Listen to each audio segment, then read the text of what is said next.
ফিলিস্তিনে ইসরায়েলি বাহিনীর নৃশংস গণহত্যার প্রতিবাদে টঙ্গীবাড়িতে বিক্ষোভ সমাবেশ। বিক্রমপুর নিউজ 24 এর টঙ্গীবাড়ি প্রতিনিধি মোহাম্মদ আক্কাস আলীর পাঠানো তথ্যচিত্রে দেখুন বিস্তারিত।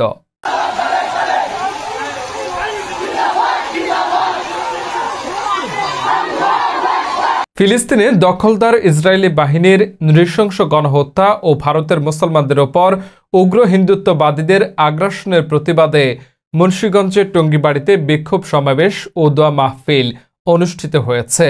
টঙ্গীবাড়ির সর্বস্তরের মুসলিম উম্মাহর আয়োজনে শুক্রবার বাদ জুমা বেশনাল চৌরাস্তায় এই বিক্ষোভ মিছিল ও দোয়া মাহফিল অনুষ্ঠিত হয়।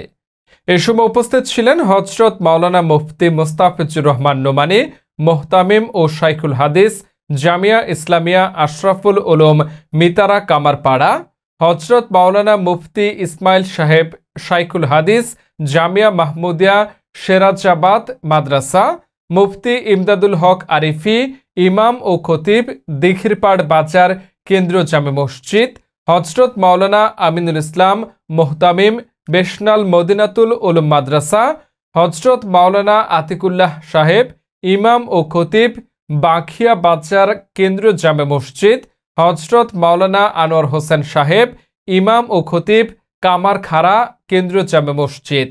এছাড়াও টঙ্গীবাড়ি উপজেলার বিভিন্ন মসজিদের ইমাম সাহেবগণ ও অত্র অঞ্চলের সামাজিক সংগঠন ও স্বেচ্ছাসেবী সংগঠনের দায়িত্বশীল ব্যক্তিবর্গ উপস্থিত ছিলেন।